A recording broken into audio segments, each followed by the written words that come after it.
Hello friends, how are you? Welcome back to our channel Online GS by Diwakar and this is Satyam Parmar. Friends, जो अपना ये session है geography से संबंधित PYQ plus MCQ, जिसमें कि हमने आपसे वादा किया है कि इसमें आपको हम 10,000 प्लस क्वेश्चन यहाँ पे कवर कराएंगे। ठीक है, तो इसमें अपन लोगों ने डिस्कस कर लिया है TGT के जितने पेपर्स हुए थे, 20 साल तक के पेपर हमने इसमें डिस्कस किए हुए हैं। उसके बाद में यूपी PGT के पेपर डिस्कस कर लिए थे, जिसमें के 2023 से लेकर के 2004 तक के सभी पेपर इसमें कंप्लीट डिस्कस किए हैं, जो कि आपके एक्सप्लेनेशन यानी कि संपूर्ण विस्तार के साथ में उसको समझाया गया है। और आज का जो पेपर है आपका, ये यूपी पीजीटी 2003 का इसमें हम देखेंगे, जो कि आपका कंप्लीट मिल जाएगा। स्टडी पीवाईक्यू ये यूट्यूब चैनल है आपका, इसको आप सब्सक्राइब कर लीजिए, जिस पे कि आपको सभी जो भी ज्योग्राफी के क्वेश्चंस हैं, पीवाईक्यूज हैं, उनको यहाँ पे कराया जाएगा। इसमें आपके 10,000 से ज्यादा क्वेश्चन यहाँ पे कवर कराए जाएंगे, और साथ ही में यहाँ पे आपका जो पेपर फर्स्ट है यूजीसी नेट का, उसके भी क्वेश्चन यहाँ पे देखने को मिल जाएंगे। और साथ में ही आपको अभी ये पीजीटी का कंप्लीट हो जाएगा, इसमें 2 से 3 पेपर और बचे हुए हैं। इसके बाद में यहाँ पे हम जो सेशन शुरू करेंगे पीवाईक्यूज का, वो नेट के पीवाईक्यूज रहेंगे। तो अगर अभी तक आपने चैनल को सब्सक्राइब नहीं किया हुआ है, शेयर नहीं किया है, तो आप इसको शेयर कर दें, क्योंकि यहाँ से आपको काफी लाभ मिलने वाला है। ठीक है, चलिए शुरू करते हैं अपना ये सेशन। आप लाइक कर लेना सेशन को। चलिए, पहला क्वेश्चन इसमें अपन देखेंगे। पृथ्वी की उत्पत्ति एक तप्त निहारिका नेबुला से हुई मानी जाती है। ये किस विद्वान की विचारधारा है? किसने दी थी इसको? ये जो विचारधारा दी हुई है, जेम्स जीन्स ने, लाप्लास ने, कांट ने, या फिर होयल एवं लिटलेटन ने। तो जो ये आपकी नेबुला से संबंधित है, ये जो विचारधारा दी है, ये लाप्लास महोदय ने दी हुई है। बाकी की इसकी व्याख्या देख लेते हैं। ये संबंध किससे है? पृथ्वी की उत्पत्ति से संबंधित विचारधारा है, जो कि जो पृथ्वी है उसकी उत्पत्ति हुई है तप्त निहारिका यानी कि नेबुला से पृथ्वी की उत्पत्ति हुई है। लाप्लास महोदय ने इसकी जो विचारधारा इसको दिया था। और पृथ्वी की उत्पत्ति से संबंधित और भी कुछ परिकल्पना है। इनको जो परिकल्पनाएं होती हैं, हाइपोथेसिस होती हैं, उनके सिर्फ विद्वान पूछे जाते हैं कि किस विद्वान ने कौन सी परिकल्पना दी है, उनकी डिटेल में नहीं पूछा जाता है। अगर पूछ भी दिया जाएगा तो बस सिर्फ इतना पूछा जाएगा कि ये किससे संबंधित है। इसकी जो आलोचना है और जो भी समालोचना है, ये सब कभी नहीं पूछी जाती है। इसलिए आप जो नेट का पेपर है, उसमें सिर्फ परिकल्पना और उनके विद्वान ही पूछे जाते हैं, तो ये आप इनको ही याद रखेंगे। देखिए, जो ज्वारीय परिकल्पना है, ये किसने दी थी? जेम्स जीन्स एवं जेफरीज ने दी थी। निहारिका परिकल्पना ये लाप्लास ने दी थी। बायब राशि परिकल्पना ये कांट ने दी थी। और सुपरनोवा परिकल्पना ये हॉयल एवं लिटलटन ने दी थी। ये सभी जो परिकल्पना है, ये किससे संबंधित है? आपके पृथ्वी की उत्पत्ति से संबंधित ये परिकल्पनाएं हैं। ठीक है, चलिए आगे बढ़ेंगे, नेक्स्ट क्वेश्चन देख लेते हैं। सेकंड क्वेश्चन इसमें आपका, निम्न में से कौन सा युग महान हिमकाल का युग कहलाता है? ग्रेट आइस एज कौन सा था ये? इसमें इयोसीन, प्लीस्टोसीन, प्लायोसीन, ओलिगोसीन। तो इसका जो महान हिमयुग का काल कहा गया था, ये प्लीस्टोसीन काल को कहा गया है। बी ऑप्शन इसमें आपका सही हो जाएगा। व्याख्या देख लीजिए इसकी। प्लीस्टोनी जो प्लीस्टोसीन युग है, उसके विभिन्न समयों में स्थल का अधिकांश भाग हिम चादर यानी कि जो बर्फ की चादर है, उसके द्वारा आच्छादित है, यानी कि ये बर्फ से ढका हुआ था। पेंक तथा ब्रुकनर ने यूरोप में कुछ जो हिमयोग हैं, उनको नाम दिया था गुंज, मिंडेल, रिस और बुर्ग। ये किसने दिया था? पेंक एवं ब्रुकनर ने दिया था। कहाँ पे दिया था? यूरोप में दिया था। ये क्या है आपके? ये हिमयोग है, जो कि 4 हिमयोग आए हुए थे अलग अलग टाइम्स में।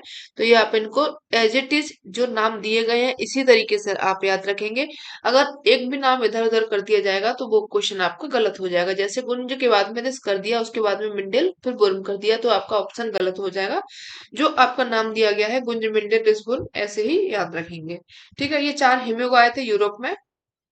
और इसी युग में उत्तर अमेरिका का जो था जगह थी, वहां पे उत्तर अमेरिका, वहां पे भी हिम चादर का फैलाव रहा था। वो भी 4 टाइम में रहा था। 4 कौन कौन से समय रहे थे ये? इसमें जो डिवाइड किया गया था, नेब्रास्कन, कंसान, इलिनोइन, अयोवा एवं विस्कॉन्सिन। ठीक है, ये किस में रहे थे? उत्तरी अमेरिका में रहे। तो इन नामों को भी आप याद रखेंगे और एज इट इज ही याद रखेंगे। इनमें कहीं भी हेर फेर ना करें।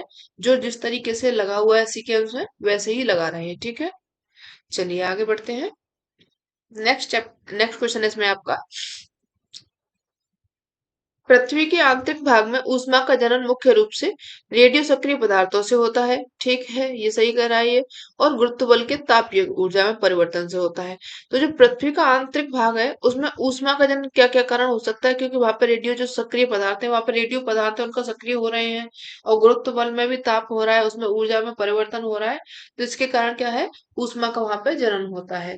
तो इसमें जो दोनों कथन दिए गए हैं दोनों ही सही हो जाएंगे, ऑप्शन आपका बी सही हो जाएगा। व्याख्या इसमें यही दी गई है कि पृथ्वी के आंतरिक भागों में ऊष्मा का जनन मुख्य रूप से होता है और रेडियो सक्रिय पदार्थों तथा गुरुत्व बल की तापीय ऊर्जा में परिवर्तन से होता है। क्या होता है ये, उसमें ऊष्मा का जनन यानी कि ऊष्मा यहाँ पे उत्पन्न होती है। इसके माध्यम से पृथ्वी के आंतरिक भाग में तीव्र ऊर्जा पैदा हो जाती है, जो प्लेटों के इधर उधर खिसकने में मदद करती है। यानी कि यहाँ पे क्या होती है, ये जो पृथ्वी का आंतरिक भाग है, जब यहाँ पे तापीय ऊर्जा बढ़ेगी उसमें परिवर्तन होगा, और जो पदार्थ होंगे, रेडियो एक्टिव पदार्थ होंगे, वो भी क्या हो जाएंगे, सक्रिय हो जाएंगे। तो यहाँ पे जो प्लेटें हैं पृथ्वी के आंतरिक भागों में, उनमें ऊर्जा तीव्र होगी, और तीव्र होती है तो क्या होती है, प्लेटें एक दूसरे की तरफ में खिसकने में मदद करती हैं। ठीक है, चलिए आगे अपन नेक्स्ट क्वेश्चन देखते हैं। इसमें दिया गया है आपका फोर्थ क्वेश्चन में, अगर पृथ्वी एक ही प्रकार के घनत्व वाली चट्टानों से निर्मित एक ठोस भाग होती तो क्या होता। अब इसमें एक आपको ऑब्जर्वेशन करना है कि अभी इसमें आपको मानने के लिए दिया गया है कि सिर्फ उसमें क्या होता है, पार्ट उसमें ठोस होता, घनत्व उसमें द्रव नहीं होता, गैस नहीं होता, सिर्फ क्या होता, ठोस पार्ट होते हैं, यानी कि आपका जो परपटी है जिसपे अपन रहते हैं, भूमंडल, वही होता। और बाकी का अन्य जो नीचे भाग है आपका, ठोस तरल जो तरल भाग है, गैस भाग है, वो नहीं होता। तो क्या हो जाता है यहाँ पे, भूकंपीय लहरें असमान गति से पृथ्वी के कोर तक एक सीधी रेखा में पहुंचती, क्या ऐसा होता। या फिर भूकंपीय लहरें समान गति से पृथ्वी के कोर एक सीधी रेखा में पहुंचती। या फिर नेक्स्ट है इसमें, भूकंपीय लहरें असमान गति से वक्राकार मार्ग में पहुंचती, तो वक्राकार में तो कैसे भी नहीं पहुंचेंगी। भूकंपीय लहरें समान गति से वक्राकार में, इसमें भी वक्राकार दिया गया है, तो ऑप्शन आपका जो सही हो जाएगा ये, भूकंपीय लहरें हैं समान गति से पृथ्वी के कोर तक एक सीधी रेखा में पहुंच जाती हैं। यानी कि जब यहाँ पर एक जैसा पार्ट है पृथ्वी का, ठोस पार्ट है, तो जो गति है उनकी लहरों की वो कैसी रहती, समान रहती। और पृथ्वी की, जैसे आपने पी तरंगों को देखा होगा जो कि ठोस तरल गैस तीनों से होकर के गुजरती है, तो ये कैसे जाती है, बिल्कुल सीधे, मतलब इसका जितना एस घूमती है उतना पी नहीं घूमती है। तो ये इसमें बताया गया कि सीधी रेखा में पहुंच जाती है, ठोस माध्यम में कैसे जाती है, सीधी रेखा में जाती है। तो बी ऑप्शन इसमें आपका सही हो जाएगा। चलिए नेक्स्ट क्वेश्चन देख लेते हैं। इसकी व्याख्या दी गई है, देख लेते हैं इसकी व्याख्या भी। तरंग की गति तथा भ्रमण पथ के आधार पर पृथ्वी के आंतरिक भाग की जानकारी प्राप्त की जाती है। यानी कि तरंग की गति क्या है, उसका भ्रमण का पथ क्या है, कौन सी तरंग कहाँ पे जा रही है, इसके आधार पर अपन किसकी जानकारी लगा सकते हैं, जो पृथ्वी के आंतरिक भाग की अपन जानकारी लगा सकते हैं। भूकंपीय लहरें प्राय ठोस भाग से होकर के गुजरती हैं तथा एक ही स्वभाव वाले ठोस भाग में ये लहरें सीधी रेखा में सीधे मार्ग का अनुसरण करती हैं। यानी कि अगर पृथ्वी का ठोस भाग है तो वो क्या है, एक ही स्वभाव वाली होंगी, यानी कि एक ही गति से वो प्रवाहित होंगी, एक ही गति से प्रवाहित होंगी, साथ में सीधी रेखा में भी प्रवाहित होंगी, और सीधे मार्ग का भी वो अनुसरण करेंगी, यानी कि एक ही रास्ते पर वो चलती जाएंगी। क्योंकि उनको जो ठोस है, जहां पे उनको थोड़ी सी रास्ता मिल रहा होगा वहीं से तो जाएंगी निकल करके, तो ये इसमें सीधे मार्ग का ही अनुसरण करेंगी। इस आधार पर अगर पृथ्वी एक ही प्रकार की घनत्व वाली चट्टानों से निर्मित एक ठोस भाग होती, तो भूकंपीय लहरें समान गति की पृथ्वी के कोर तक एक सीधी रेखा में पहुंच जाती। ठीक है, चलिए आगे बढ़ेंगे। नेक्स्ट क्वेश्चन है इसमें आपका, नेक्स्ट है आपका, पाताली आग्नेय शेल का निर्माण उस स्थिति में होता है जब, कब होता है इसका, पातालीय आग्नेय शेल पूछा गया है इसमें। मैग्मा धरातल के ऊपर आकर ठंडा होकर ठोस रूप में धारण कर लेता है, और या फिर मैग्मा धरातलीय अवरोधों के कारण दरारों, छिद्रों एवं नली में जाकर ठोस रूप में जम जाता है, या फिर ठोस रूप धारण कर लेता है, या फिर मैग्मा जो है पृथ्वी की अधिक गहराई में ठंडा होकर ठोस रूप धारण कर लेता है। तो इसमें पातालीय पूछा गया है, पाताल आपका कहाँ पे है, आपको समझ में आता होगा, आपने कई सारी जो लोक पाताल लोक वगैरह मूवी है, तो उसमें पाताल कहाँ पे मिलता है आपको, जो अपनी परपटी है उसके नीचे पाताल मिलता है। तो पातालीय से आप समझ जाएंगे कि पृथ्वी के ऊपर की बात तो नहीं हो रही है। तो ये कहाँ की बात कर रहा है, पृथ्वी के ऊपर की बात कर रहा है। ये भी कहाँ की बात कर रहा है, धरातल की बात कर रहा है। तो धरातल कहाँ पे है अपना, ऊपर है, जो पर्वतीय भूमंडल है आपका, ये ऊपर हो जाएगा।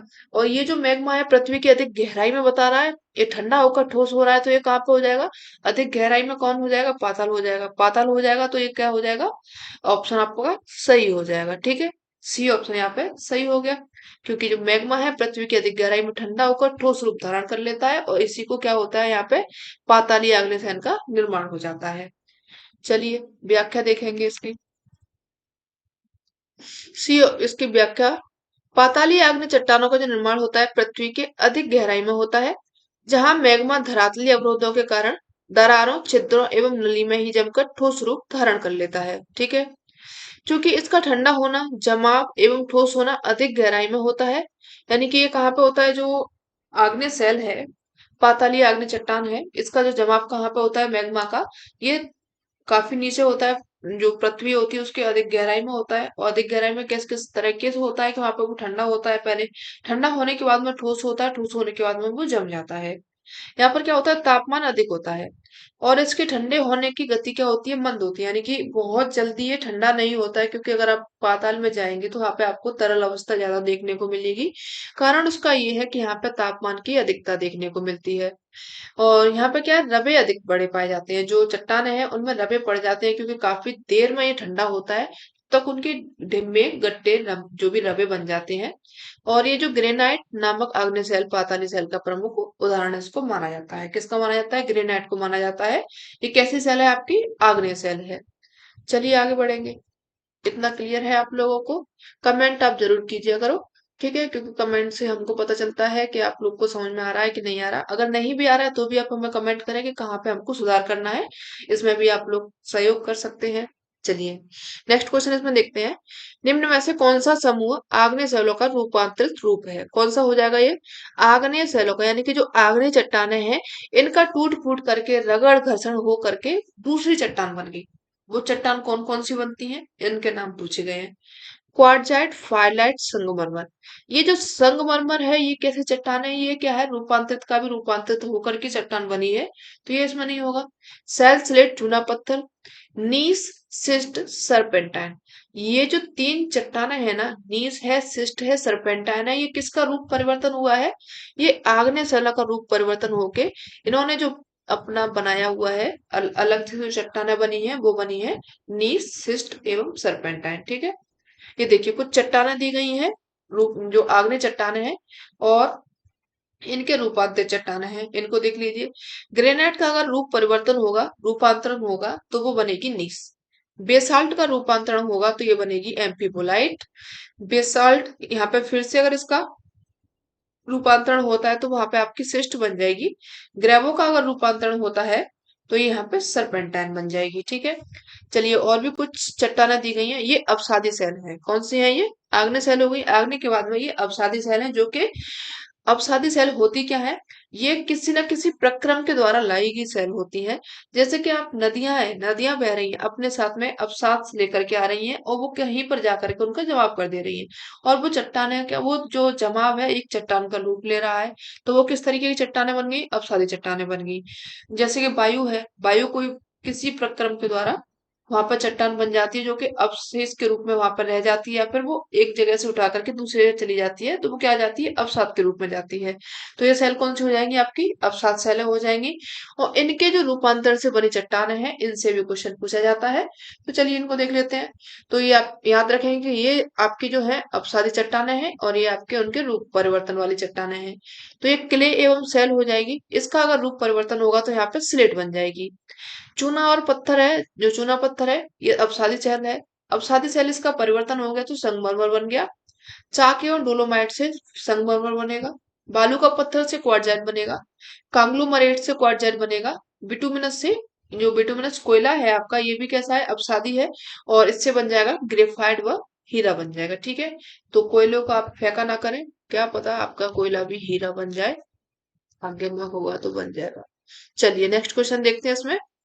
जब तनाव के कारण भूखंड पर दो समानांतर दरारें पड़ती हैं तथा मध्यवर्गीय भाग के दोनों ओर उसके भूखंड नीचे धंस जाते हैं, तो मध्य मध्य भाग है वो खड़ा रह जाता है, तो उसको कहा जाता है, क्या कहा जाता है। इसमें ये आपको जो कह रहा है, ये कह रहा है कि ये दो भाग हैं समानांतर हैं, ये नीचे धंस गए, ऊपर का भाग ये उठ गया।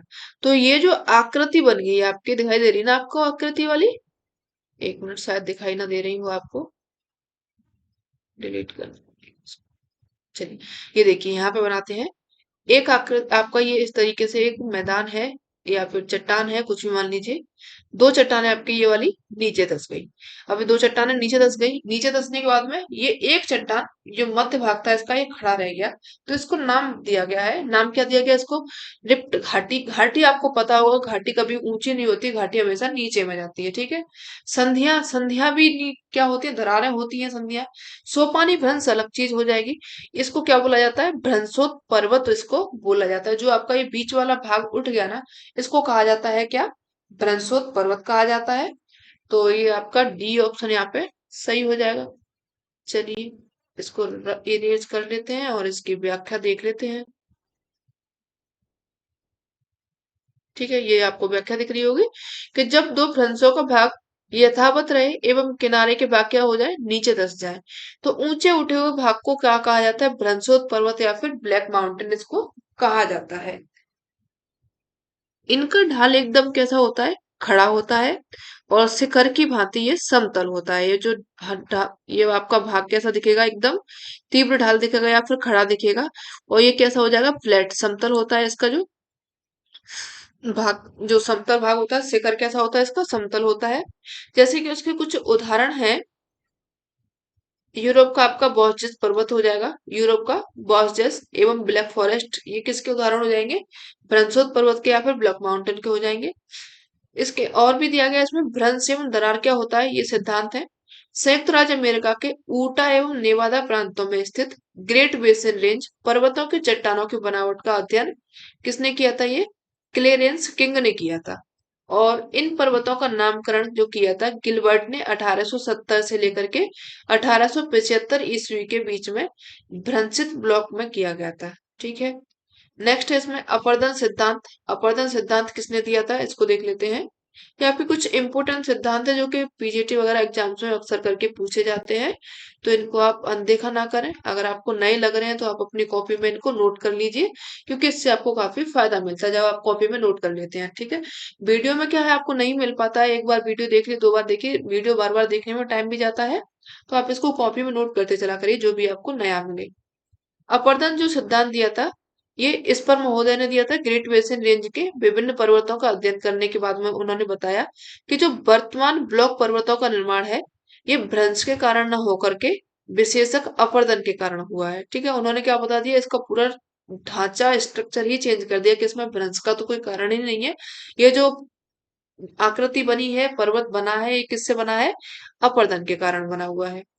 ठीक है, चलिए अपनी अपनी बातें कह के चले गए, अपन लोगों को याद करना है, करते रहेंगे।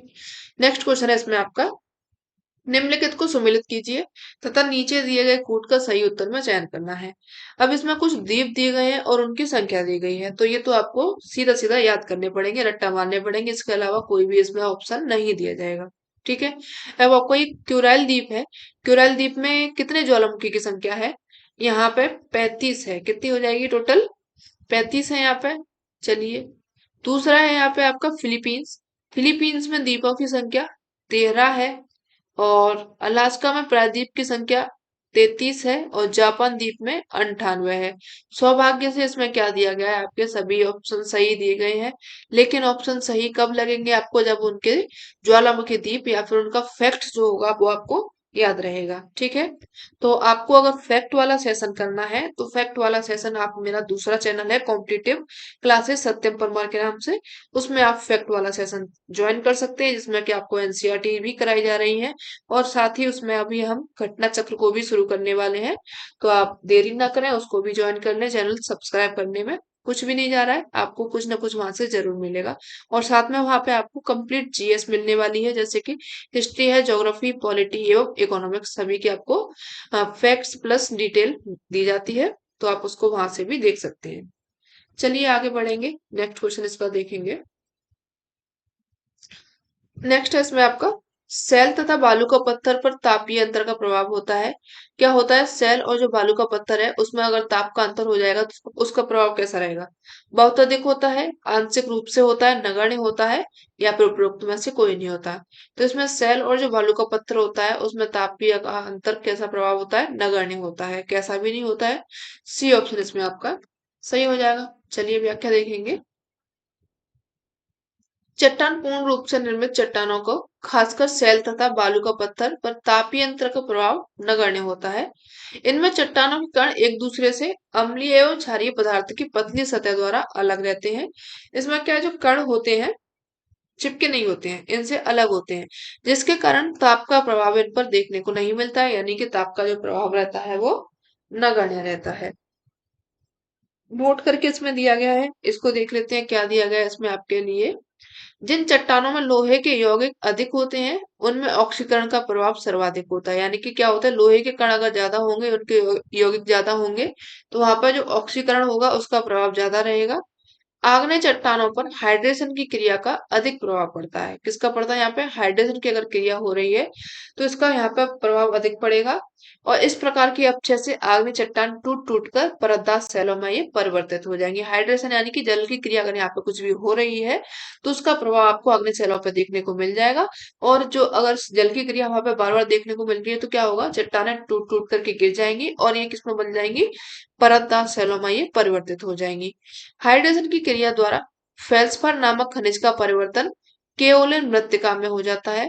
यानी कि जो फेल्सपार है ये क्या है? एक खनिज है। इसका परिवर्तन हो जाता है हाइड्रेशन की क्रिया के द्वारा, वो होता है केओलिन मृत्तिका में, इसका परिवर्तन हो जाता है। जिप्सम की संरचना मुख्य रूप से जलयोजन की क्रिया द्वारा ही हुई है। जो यानी कि जिप्सम बना हुआ है वो किसके कारण बना हुआ है? जलयोजन या फिर हाइड्रेशन की क्रिया के द्वारा जिप्सम बना हुआ है। चलिए आगे बढ़ेंगे। नेक्स्ट है इसमें आपका, रासायनिक अपक्षय की दृष्टि से निम्न में से किन चट्टानों का वियोजन अधिक होता है? कौन सा हो जाएगा आपका? बेसिक आग्नेय या फिर एसिड आग्नेय, उपरोक्त दोनों या फिर उपरोक्त में से कोई नहीं। तो जो रासायनिक अपक्षय की दृष्टि से सबसे ज्यादा जो चट्टानों का वियोजन होता है वो बेसिक आग्नेय चट्टानों का यहाँ पे वियोजन आपको देखने को मिलता है। तो आपका ऑप्शन ए सही हो जाएगा। व्याख्या देख लेते हैं। जब आग्नेय चट्टानों में सिलिका का परसेंटेज 45 से 60% तक होता है तो क्या होता है, तो उसे बेसिक सेल कहते हैं। यानी कि यहाँ पे सिलिका का परसेंटेज अगर किसी भी चट्टान में, जो आग्नेय चट्टान है आपकी, उसमें परसेंटेज 45 से 60 के बीच में मिल रहा है तो आपकी सेल हो जाएगी बेसिक सेल। जैसे कि बेसाल्ट एवं ग्रेवो लोहे की अधिकता से इन चट्टानों का रंग कैसा हो जाता है? गहरा होता है। इन चट्टानों का रंग कैसा होता है? ये गहरा होता है। और ये चट्टान वजन में भारी भी होती है। रासायनिक अपक्षय की दृष्टि से बेसिक आग्नेय चट्टानों का वियोजन एसिड आग्नेय चट्टानों की अपेक्षा अधिक होता है। यानी कि अगर रासायनिक अपक्षय की क्रिया के द्वारा देखा जाए तो जो बेसिक आग्नेय चट्टान है उनका वियोजन ज्यादा होता है बजाय किसके? आग्नेय चट्टानों के। ठीक है, चलिए आगे है आपका नेक्स्ट क्वेश्चन, उत्पाटन। उत्पाटन या फिर प्लकिंग इसको इंग्लिश में कहा जाता है। इस क्रिया में क्या होता है? अपरदनात्मक यंत्र, जो कि कंकड़ है, पत्थर है, इन द्वारा हिमानी के पार्श्व एवं तली में विघटन, रगड़न और खुरचन होती है। या फिर इसमें जो उत्पाटन होता है, प्लकिंग, सेल कमजोर पड़ती हैं, बड़े बड़े शिलाखंडों में टूटती हैं तथा गतिशील हेम के प्रयास से सेल दबाव के कारण जड़ सहित टूट जाती हैं और वहां पर गर्त बन जाता है। या फिर हिमानी के साथ में प्रवाहित होते हुए शिलाखंड परस्पर रगड़ खाकर खंडित होते हैं तथा क्रम से सूक्ष्म चूर्ण में परिवर्तित होते हैं। तो इसका ऑप्शन जो सही हो जाएगा वो आपका बी ऑप्शन सही हो जाएगा। तो उत्पाटन होता है, प्लकिंग होता है, उसमें क्या होता है, जो चट्टानें होती हैं, सेल होती हैं, वो पहले क्या होती है, बड़े बड़े पत्थरों में, बोल्डर्स में वो टूट जाती है। जैसे आपने कोबल पेबल बोल्डर्स पढ़े होंगे, तो ये चट्टानें क्या होती हैं, पहले बड़े बड़े बोल्डर्स में ही टूटती हैं, फिर ये क्या होती है, ये आगे बढ़ती हैं, आगे बढ़ करके जो हिम होती है, आपकी बर्फ होती है, उनमें दबाव पड़ता है, दबाव के कारण में ये क्या करती है, पूरी तरीके से टूट जाती है, यानी कि जड़ से ये टूट जाती है और वहां पे गड्ढा बन जाता है, एक गर्त टाइप का बन जाता है। ये जो क्रिया कहलाती है इसको नाम दिया गया है प्लकिंग या फिर उत्पाटन, इसको नाम दिया गया है। तो ये आपको इनको एज इट इज याद रख लेंगे, क्योंकि उत्पाटन में सिर्फ इतना ही पूछा जाता है, और भी कई सारे पेपर सॉल्व कराएंगे उसमें आपको उत्पाटन के बारे में देखने को मिलेगा। तो इसमें इसी तरीके का ऑप्शन दिए जाते हैं और क्वेश्चन भी इसी तरीके का पूछा जाता है। चलिए नेक्स्ट क्वेश्चन आ गया आपका, शीर्ष दीवार हेड वॉल निम्नलिखित स्थलाकृतियों में से किसका एक भाग है? सर्क का, यू आकार की घाटी का, बी आकार की घाटी का, या फिर लटकती घाटी का। तो जो सर्क है इसमें क्या बनता है? शीर्ष दीवार बनती है, क्योंकि जो सर्क आपका बनता है वो कैसे बनता है?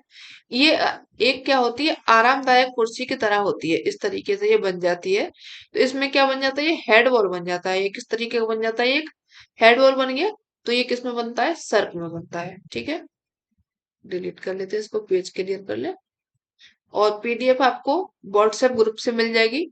अगर आपको व्हाट्सएप ग्रुप ज्वाइन करना है तो आप इस नंबर से व्हाट्सएप ग्रुप को ज्वाइन कर सकते हैं, इसमें मैसेज कर सकते हैं डायरेक्ट, तो आपको ग्रुप में ज्वाइन कर लिया जाएगा।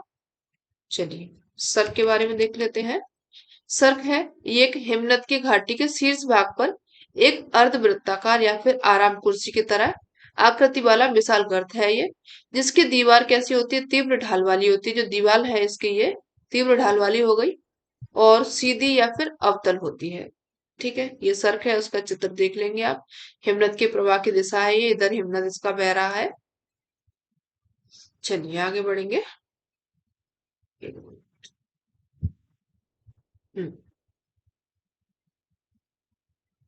नेक्स्ट क्वेश्चन इसमें आपका 13 क्वेश्चन।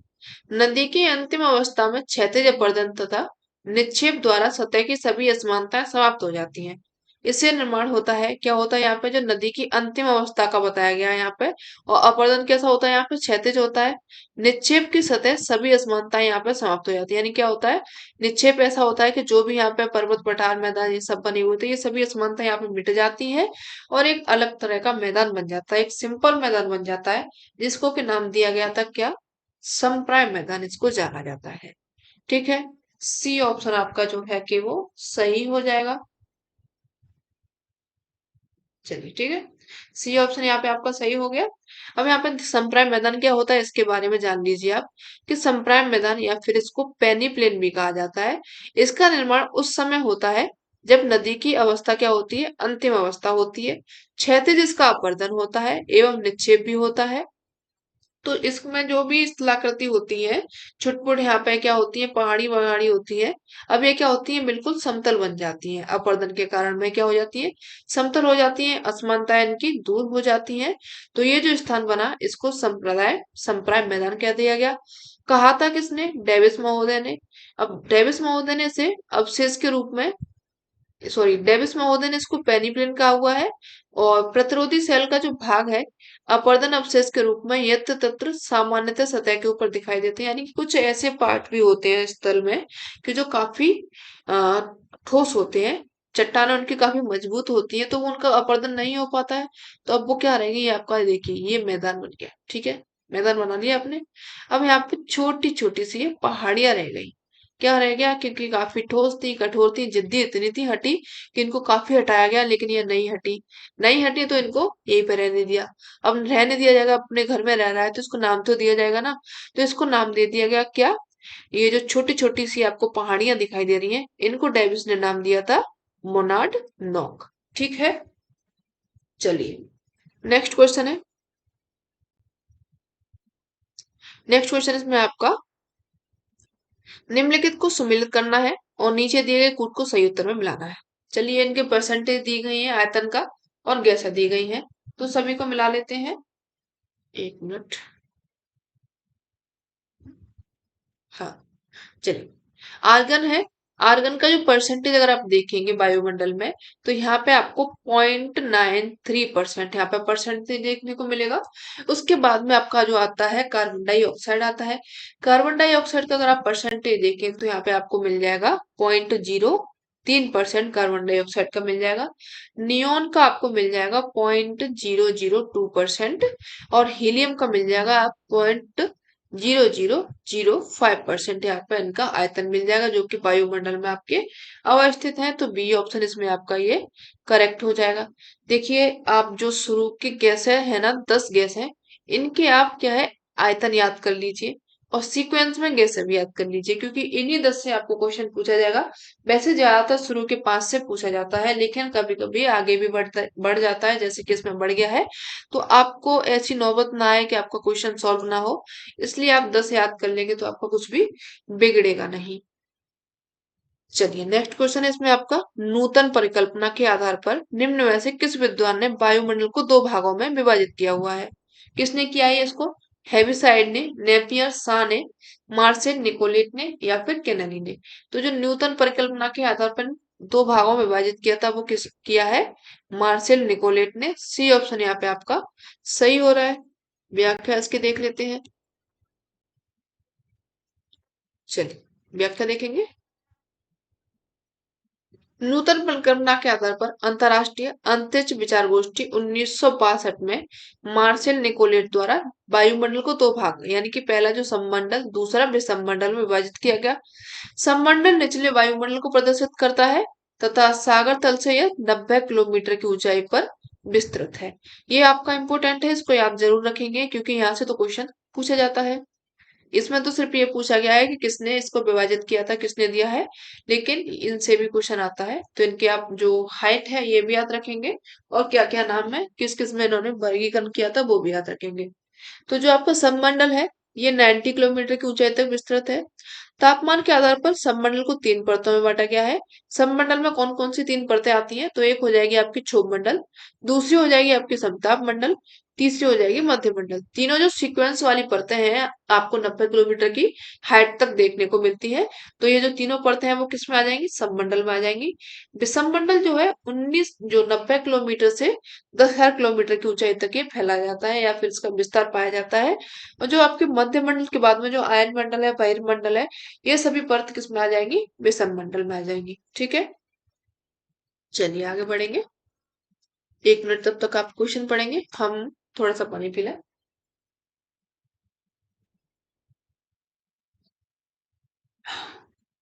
चलिए ये आपका नेक्स्ट है इसमें, वायुमंडल में ऊंचाई की ओर जाते हुए सामान्यतः वायु का ताप घटता जाता है। क्या होता है? अगर आप वायुमंडल में जाएंगे, सामान्य रूप में अगर आप जाएंगे तो जब ऊपर जाएंगे तो वायुमंडल का ताप क्या होता है? घटता जाता है। लेकिन कुछ विशेष परिस्थितियों में तापमान घटने की बजाय में ऐसा हो जाता है कि तापमान बढ़ जाता है। जब आप ऊपर जाते जाएंगे तो आपको तापमान कुछ ऊंचाई तक बढ़ता हुआ मिलेगा बजाय किसके? नीचे के। यहाँ पे अगर आप ऊपर जाएंगे तो वहां पर तापमान आपको घटता हुआ मिलना चाहिए, लेकिन कुछ टाइम ऐसा आ गया तो उसमें तापमान परिवर्तन हो गया तो आपको तापमान गर्म मिला। गर्म मिला तो इस वाली की जो क्रिया हुई इसको नाम क्या दिया गया है? नाम क्या दिया गया वो देख लेते हैं।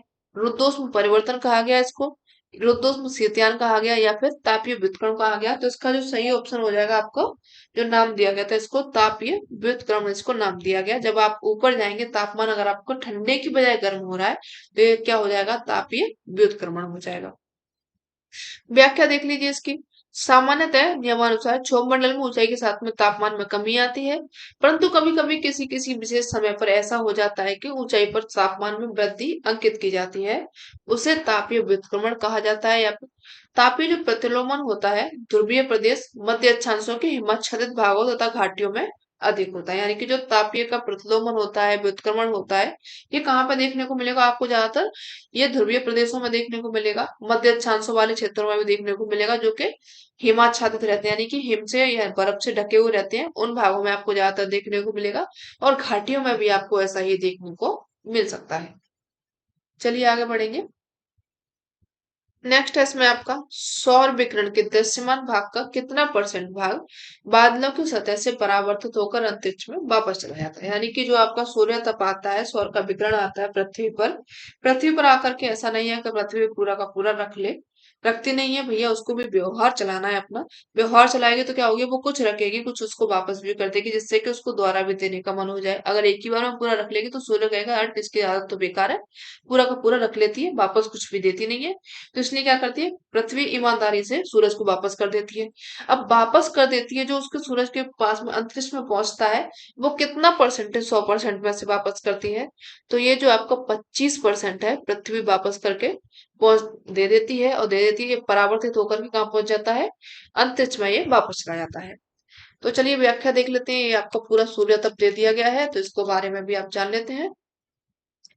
वायुमंडल की ऊपरी परत है, ऊपरी सतह पर प्राप्त सूर्य तप कितना होता है? 100% होता है। यानी कि जो वायुमंडल है अगर उसकी आप ऊपरी सतह में देखोगे तो यहाँ पे जो सूर्य तप मिल रहा है आपको टोटल 100% मिल रहा है। ठीक है, पेन को थोड़ा सा पतला कर लें क्योंकि आपको मोटा काफी दिखाई दे रहा है ये। एक मिनट। चलिए, यहाँ पे क्या सूर्य तप आपको जो मिल रहा है 100% मिल रहा है। 100% मिल गया। अब इसका बंटवारा करेंगे।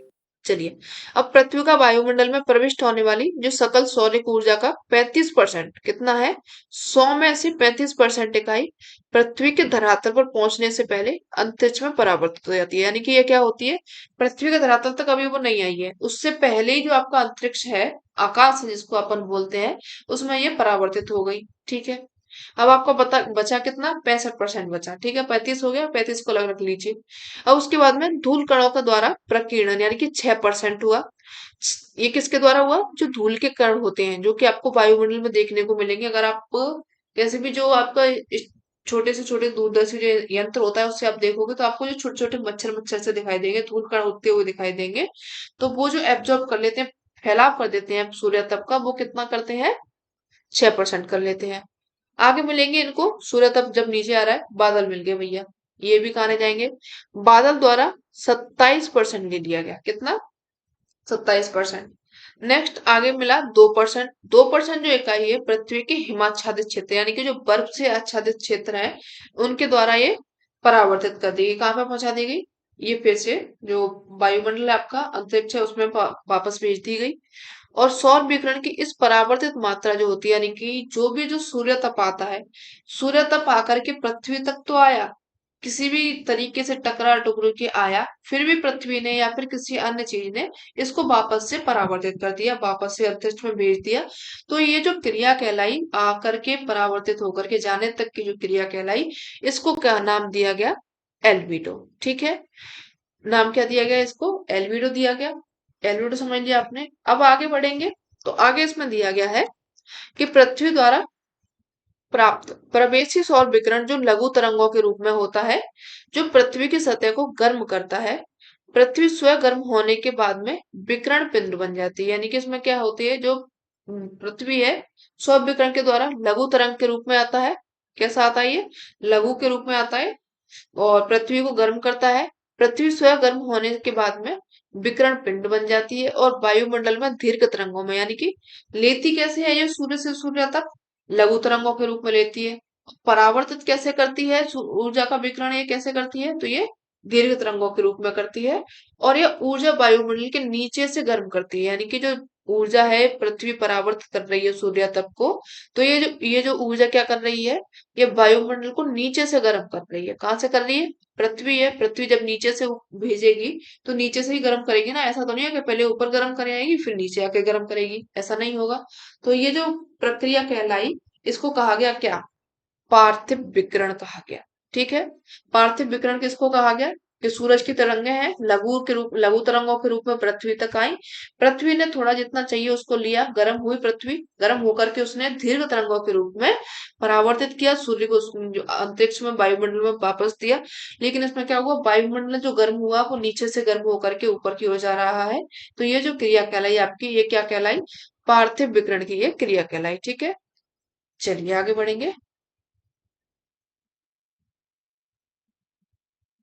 चलिए, इसमें जो नेक्स्ट है इसमें दिया गया है क्वेश्चन, पवनों की उत्पत्ति का प्रत्यक्ष कारण क्या रहा था, पृथ्वी का आवर्तन, आर्द्रता में अंतर, तापमान में अंतर या फिर वायुदाब में अंतर।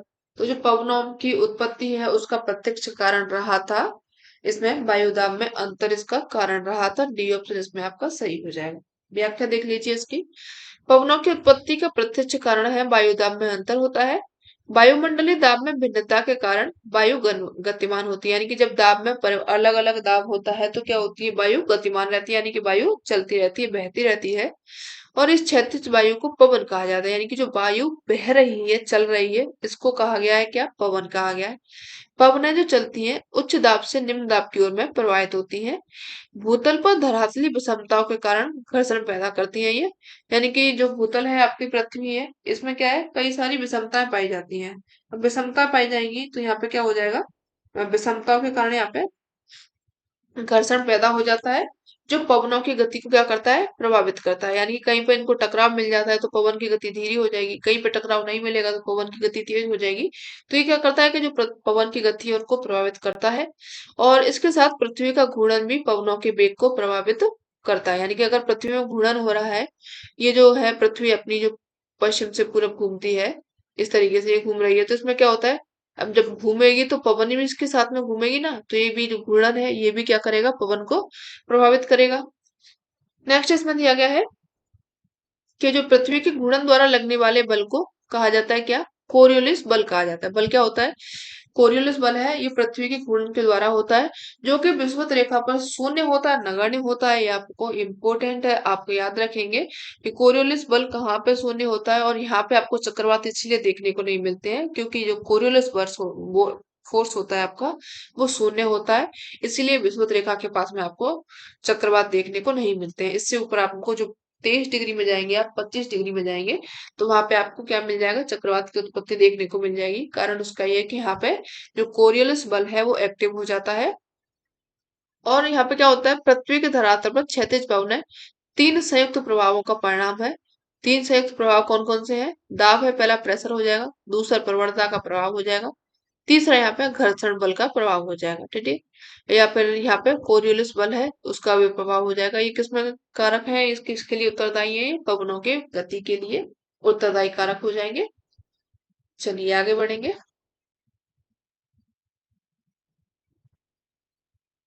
अश्वत्थांश हॉर्स लैटिट्यूड किस पेटी में स्थित है, भूमध्य रेखीय पेटी में, उपोष्ण कटिबंधीय उच्च वायुदाब में, ध्रुवीय उच्च वायुदाब में, या फिर उप ध्रुवीय निम्न दाब में। तो जो आपकी अश्वत्थांश पाया जाता है, उपोष्ण कटिबंधीय उच्च वायुदाब पेटी में पाया जाता है। बी ऑप्शन इसमें आपका सही हो जाएगा।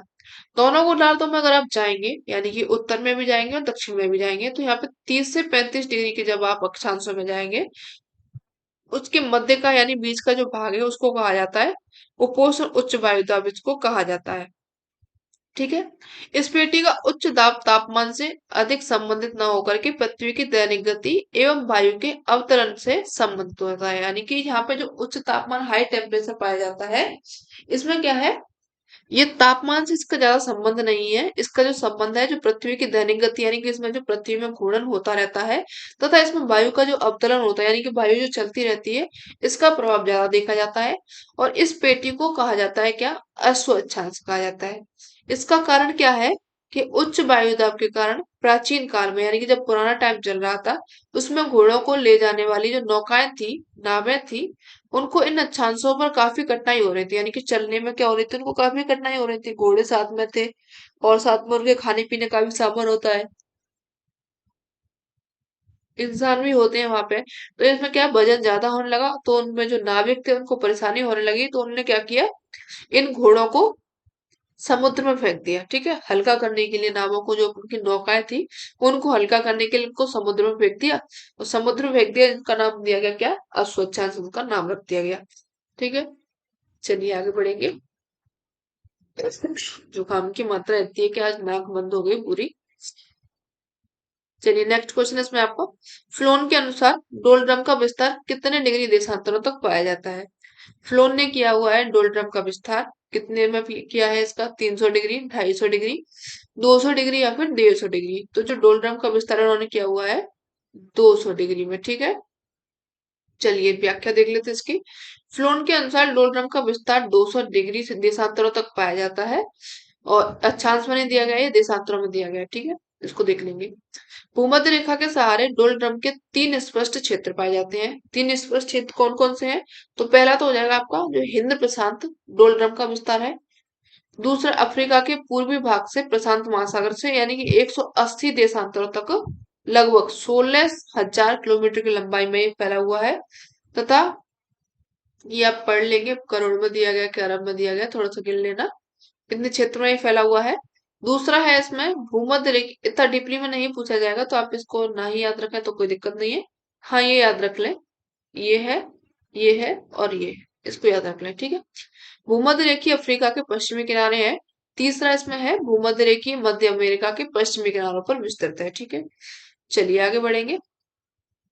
नेक्स्ट है आपका सिरोको। सिरोको क्या है, सिरोको एक ज्वालामुखी है, पक्षी है, स्थानीय पवन है, या फिर द्वीपमाला है। तो ये सिरोको है, ये एक स्थानीय पवन हो जाएगी। सी ऑप्शन इसमें आपका सही हो जाएगा। चलिए व्याख्या देख लेते हैं इसकी।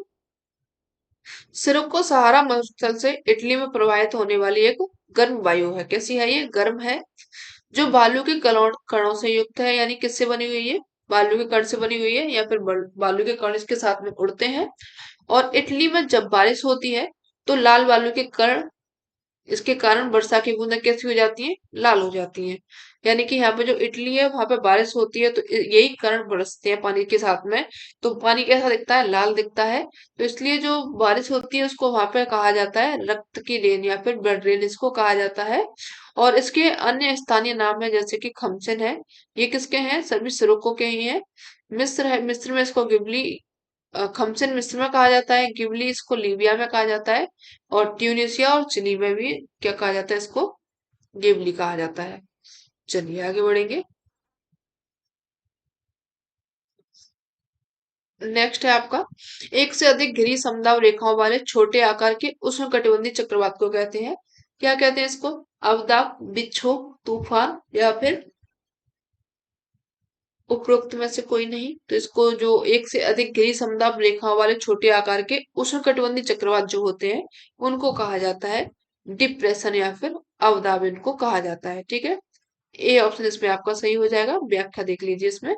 एक से अधिक समदाब रेखाओं वाले छोटे आकार के उष्णकटिबंधीय चक्रवात को कहा जाता है अवदाब।